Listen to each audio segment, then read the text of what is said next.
Hi guys, this is Jessica Davis and this is Jessica's Life with God, and I hope you're having a great morning, evening, or afternoon whenever you see this video. I just want to thank you all for liking, sharing, and subscribing to the channel. It's amazing. I appreciate you so much. I appreciate you all for your super thanks, however you contribute to the channel. And I just want to say that I'm very thankful for you all, and I pray blessings over each and every one of you. I'm sorry I haven't responded to the comments in the comment section. There are a lot of comments because there are a lot of you in here. Praise God. There's almost, I think, like 4,600 of you who are subscribed to this channel. So I will get around to messaging you guys back, liking the comments, hearting them. I've just been so busy with just everything that the Lord has me doing right now. So that being said, I just want to let you know that the Lord, what he just told me to tell you guys is that you have been resurrected, that all the old things from your past have been made new. And baptism, he's been talking to me about baptism and how important baptism is because Jesus was baptized. So we want to be like Jesus. We want to be Christ-like.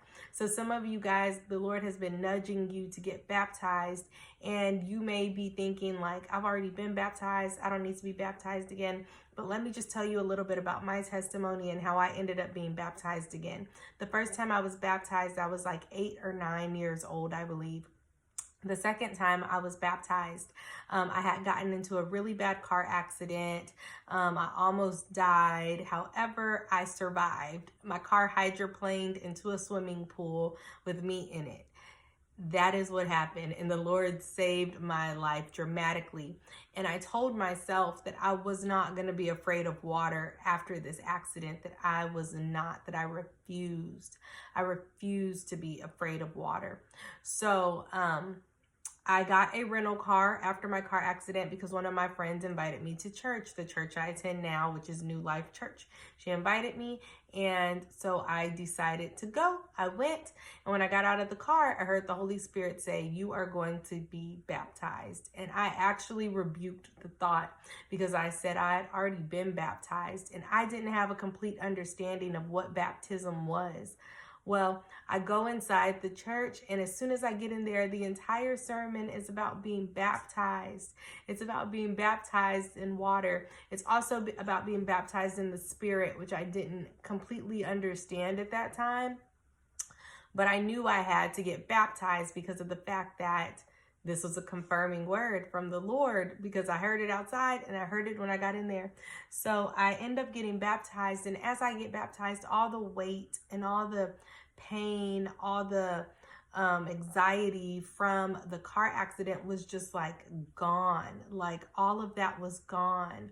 And so what I want to tell you today is that you're made new in Christ Jesus, that he has resurrected you. Because when we're baptized and we go down in the water, the old man is dead and then the new man has risen, or woman. We have risen, and God is doing something amazing in this hour. So trust and believe him when he's telling you that he has something new for you.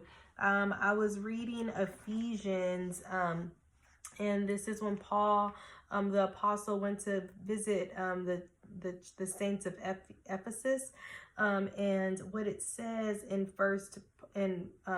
Ephesians 1:15, it says, "For this reason, because I have heard of your faith in the Lord Jesus and your love toward all the saints, I do not cease to give thanks for remembering you in my prayers, that the God of our Lord Jesus Christ, the Father of glory, may give you the spirit of wisdom and of revelation in the knowledge of him, having the eyes of your heart enlightened, that you may know what is the hope to which he has called you. What are the riches of his glorious inheritance in the saints, and what is the immeasurable greatness of his power toward us who believe, according to the working of his great might?" So it's important for us to have faith. It's important for us to believe. And then what I was talking about, that baptism of the Spirit, when you're baptized by the Spirit, You're baptized with wisdom. You're baptized with knowledge, with revelation. Some people with teaching, some people with revelation, some people with discernment. There are a couple of other gifts that I'm missing right now. But what I'm saying is, once we are baptized, water baptized, right, and we die to ourselves, and then we are baptized with the power and the fire of the Holy Spirit, we're just completely changed. We're made new. So in this season, the Lord is telling me to tell you guys that the old man is dead and the new man has risen, and you have been resurrected in Christ Jesus, and it's time for you to walk in that power. It's time for you to walk in that authority and know that you are a part of God's family. You are a son. You are a daughter. He loves you so much and he cares about you so much, okay? And if no one's told you that today, and if no one's told you that this month, this year, or reminded you of how special you are to God, I'm here to tell you that. And I'm here to tell you that old things have been made new. And I'm here to tell you that his mercy is rich and his grace is rich and that he loves you. And so anything, any lies from the enemy, any condemnation right now, I tell it has to go in Jesus' mighty name.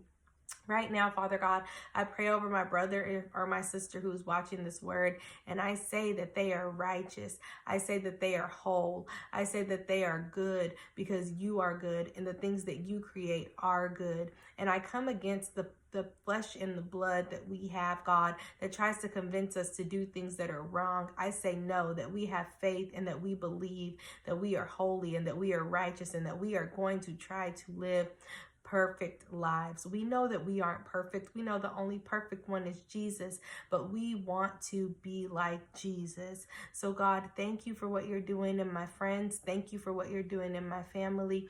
Thank you for what you're doing in my YouTube family. And I pray blessings over them in Jesus' mighty name. Amen. Thank you all for liking and sharing and subscribing. I hope this word does something to you, changes something on the inside of you, because God has something so special for you. I love you all. Bye.